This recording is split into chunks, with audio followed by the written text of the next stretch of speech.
So welcome to Event Addiction. It evolved from a lesson called Event Meaning, and the idea is that what happens to us in life is not as important as the meaning that we assign to the events of our life. So I want to walk you through an event in my early life and show how that event influenced and led to some of my personal addictive behaviors. And then that'll be our first column. And the really cool thing is that I can change the meaning that I assign to this event, and then I change the way that that event affects me in the present. So let's walk through it, and hopefully it'll make sense. The event was this. I was sent to Catholic school, not exactly sure why. My parents had their reasons, I'm sure.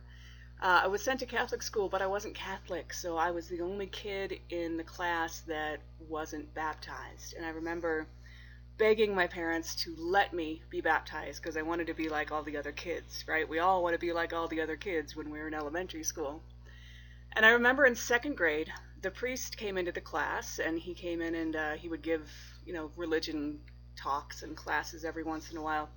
And he came in and he probably had some lesson plan in mind, but I remember he said, "Is everyone here a child of God?" And a little boy pointed to me and said, "Everybody but her." And I remember crying. I remember the priest telling him, "That's right." And that one of the reasons why it was so bad that I wasn't baptized was that if I died, I would go to hell, not having been baptized Catholic. I was in second grade, so that was absolutely devastating. I was in second grade, and this priest, was the authority on God, right? They kind of set it up that way, that these people are closer to God than we are. And I remember crying, and some of the other kids comforting me, and I remember feeling just absolutely devastated by that, left out, different. But the thing is that I had these core values that I was born with, and we've talked about core values in other aspects, other parts of the lesson here. Some of my core values are honesty, integrity, diversity, trust, love, and unity.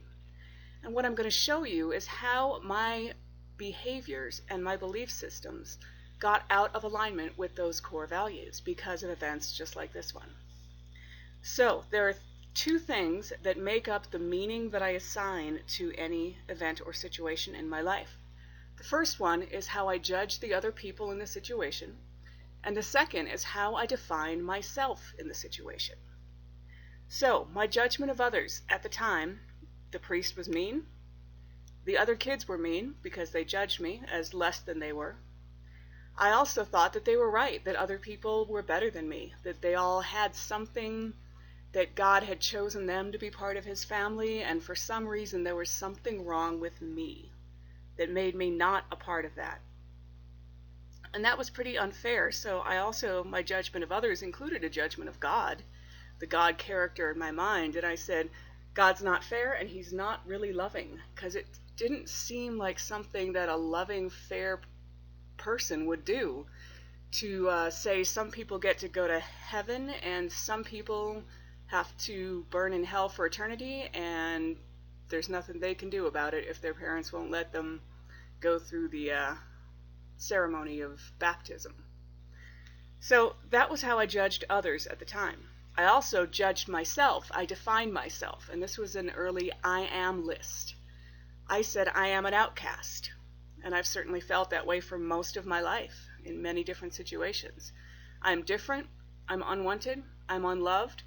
Maybe even at certain subconscious levels, I thought I'm damned, I'm evil, and I'm bad. A lot of the things that happen when we're children that haunt us and continue to affect us in our present day lives are things that make us feel like we're bad. I have taken many people through this sort of exercise, and almost always the self-definition includes I'm unworthy and I'm bad. Like there's something wrong with me. When we're children, we don't have the information and the wisdom and the capacity to understand that everything that happens isn't about us. Children naturally see themselves as the center of the universe. So as a child, if something bad happened, I thought it happened to me and because of me. Now, as a child, feeling like an outcast, feeling unwanted, feeling evil, made me feel angry, of course. Who wouldn't be pissed off, right? If it was true, which I believed it was, that I was just born bad, God didn't love me, why wouldn't I be angry about that? That's completely unjust and unfair. Of course I was angry. And of course I was sad, I was lonely, and I was scared. It's terrifying to think that there's this flock of people who've been saved and I don't qualify for salvation. Because, again, my parents had different understandings of religious culture and wanted me to wait until I was 18 years old to make up my own mind about which religion to join. So, my self-definition led directly to my feelings, and I do want to point that out, that these things go in order. My judgment of others led to my definition of myself. My definition of myself created my feelings. The feelings aren't just clouds floating around in the air that we step into and go, ooh, I accidentally tripped on some sadness. Shoot, now I gotta be sad all day. Feelings come from somewhere, and they come from our self-definition, from who we believe we are. When I feel like I'm looking good and feeling good, I am happy. I'm confident. When I feel terrible, I'm not happy and I'm not confident. When I believe that I am a good person, I am happy. When I believe that I'm a bad person, I'm sad. Our feelings lead to our belief systems. Another word for this might be our programs or our attitudes, that sort of thing. So the belief system that I came up with, that I formed when I was in second grade, and this is a second grade version of reality, is that, first of all, religion is about exclusion. So, and these belief systems, by the way, are things that we carry through our adult life. We form them when we're children. When these events happen that have really strong emotional impact, they form our belief systems. But our belief systems, until we consciously make an effort to reevaluate them, the ones we form as children are the ones that we still honestly, genuinely hold. So as much as I had the core value of diversity and integrity and unity, I had a belief system that religion was about exclusion. So I had a lot of judgment and negative perspectives on religion.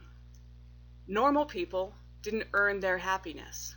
So I've always had this idea that there was me who struggled and suffered, and then there was pretty much everybody else, all those quote-unquote normal people, and all these normal people were happy because what?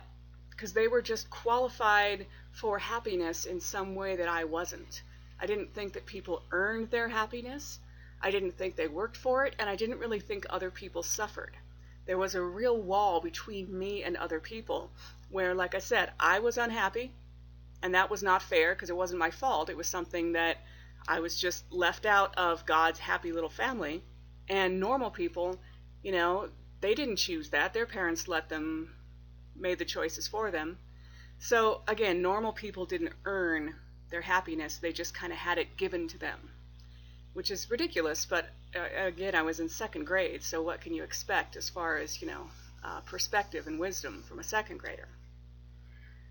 I thought their happiness was given to them by an unfair and unjust God who simply chooses certain people and leaves others out.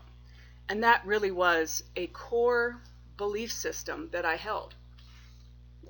Even though it was completely in conflict with my core values, I genuinely believed that some people were born lucky or chosen or whatever you want to call it, and other losers like me were born bad and just doomed to a life of suffering and unhappiness. And what that did is it kept me absolutely isolated from anyone that I saw as happier than me, better than me, those quote-unquote normal people. There was a point in my life where I weighed 350 pounds, and I had a really hard time connecting with friends and anyone else who wasn't significantly overweight. because I resented them for not having the problems that I had. Somebody else who was my size, I felt more comfortable with. And that is just one example. When I was in my early years of addiction, when I was in my early 20s, I did a lot of drinking. I drank alcoholically and even, I want to say, experimenting with illegal drugs, but it was more than experimenting. Yeah, the experiment was over and it was a lifestyle at a certain point. And I did that between the ages of 19 and 25. I got sober right before my 25th birthday. So those addictions also led me to cut out of my life anybody who wasn't involved with them at the level that I was. So I had a short period when I was in graduate school and I developed a cocaine habit. And all my friends who were just into drinking and weren't into the drugs like I was, they had to get out. Because people who weren't suffering like I was, I judged them and I didn't like them because they made me feel bad about myself. So out of these belief systems, you can see that my addictive behaviors arose from those beliefs. So I drank excessively to numb negative emotions and to soothe fears.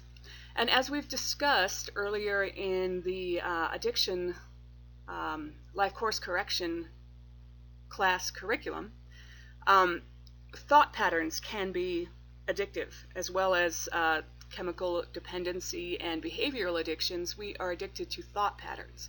And one of the strongest ones is judgment, negative judgment. Now, we're always going to pass judgment, and judgment is not something we can just stop doing. We shouldn't just stop doing it. But I judged others as having gifts from God of which they were not worthy. And that's pretty harsh. It's a very deep level of honesty I'm sharing here. It's something that makes me honestly feel a little bit vulnerable, because if I heard someone say that at many points in my life, I would think, what a jerk. Who does she think she is? And I guess I was being a jerk.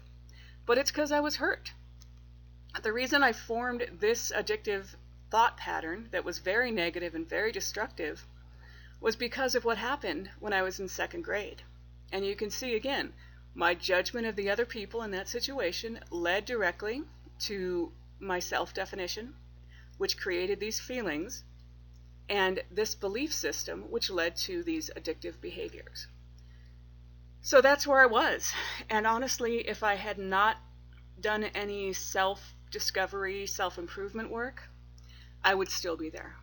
And I may have stopped drinking when I got sober at 25, but I would still be doing something. After I got sober, I started smoking a lot more. And after I quit smoking, I started eating, and I ballooned up to the 350 pounds. And after I stopped that, there was something else and something else and something else. There's always going to be another addictive behavior to take the place of the whatever substance I happen to quit, because it's not about the chemical substance. It's about this stuff going back here. Oops. So if I want to change the behavior, I have to go back and change the meaning that I assigned to the event that happened. And that's really good news, because it means, first of all, I don't have to be a victim anymore. I can actually take responsibility for my behavior, and I can change it. Trying to change a behavior without going back and changing the meaning I assigned to these early events in my life is very, very difficult. It's something that I've heard in the recovery community called white knuckling, which is when you just stop doing the thing that you don't want to do anymore. And some people are able to do it. I've known people that have just stopped drinking. And people who have, had real problems with it, and they just stop. And if that works for them, more power to them. But I've seen a lot of people try to do that and still suffer from unresolved issues. So this is how we resolve them. I say to myself, if I really want to change my behavior and my feelings, I have to change my judgment of the other people at the time this happened. I have to be open-minded enough to reconsider what was really happening, what those people did to me, in other words. This is easier with some situations than others. If we're dealing with something where we were preyed upon by someone whose behavior was absolutely monstrous, say maybe early childhood sexual abuse or something like that, it can seem inconceivable to reconsider our judgment of that person. But it is nonetheless absolutely necessary to do so. I have worked with many, many people who have been in that sort of situation, and even worse, people who saw family members murdered, that sort of thing. And always, when I see the person change their judgment of other parties in their story, then everything else opens up for them. But no matter how justified you might be in hating someone, you cannot be free of that someone if you hate them. Hate keeps you tied to the person who hurt you. What we're doing here is really seeing through the eyes of compassion rather than contempt. And we're saying, is there another way that I can understand this person's behavior? And one of the ways to do that as adults is we can think about what is the big picture. When we're children, we have a very myopic view of the world. And again, it all centers around us. So I'm thinking about this priest. And here's what I think today. If this priest truly believed in the things that the traditional Catholic faith teaches, then he really did believe that the second grader sitting before him might burn in hell for eternity. And he probably thought the best possible thing that he could do was tell me that and get me to talk my parents into having me baptized. If he really thought that this was a matter of my eternal salvation, that I needed to be brought into the fold of the church, what else would he have possibly done? From that perspective, lying to me and saying, oh, it's okay, God doesn't care. If he really believed that I was damned if I didn't get baptized, then of course he would tell me that. Of course he would. And as far as my judgment on the other kids, they were just kids. And again, in second graders are your peers. But as an adult, I can look at second graders now, and I would never look at a second grader as an adult and hold them accountable for the spiritual misunderstandings that they or others might have, right? They're just kids. So it's quite easy as an adult to forgive what other kids did when I look at them like kids from the perspective that I now have the wisdom and the insights of an adult. So that's how I change the judgment of others. And what I find is when I change that, then my definition of myself automatically changes. Because if the priest was really trying to help me, that means that I wasn't an outcast, I wasn't unloved, that I was actually cared for, and that I was a part of everything. That should be a space, part of everything. I was able to have my own relationship with God. I am compassionate, I am understanding, I am innocent, and I am good. And that last one is the most important one. Because again, so many of our childhood experiences lead us to believe we are bad, period. But I wasn't bad, I was good. The new feelings that I developed were joy, serenity, and love, and those feelings come from that self-definition. This allows me to develop a new belief system, which is that spirituality and religion do not have to be tied. Spirituality does not exist only in the context of religion. I'm able to have genuine respect for all spiritual choices because I know that God doesn't play favorites and all people and all things are part of God. And that's what I know today. That's what I believe today. And this is how that changes my addictive behaviors. I can take responsibility for my own well-being, spiritually and otherwise, and I can respond compassionately to others who don't happen to share my conception of a loving, merciful God. So now, for example, if I meet someone who believes, as the priest did, that God is condemning, I can have compassion for that person. I believe that they are wrong, but my God is big enough to love their God. My God loves their God and them and everyone. And that is how event addiction works to change my behaviors, by changing my belief systems, my feelings, my self-definition, and my judgment of others. And this is a process that I can repeat over and over again with all the events of my early life that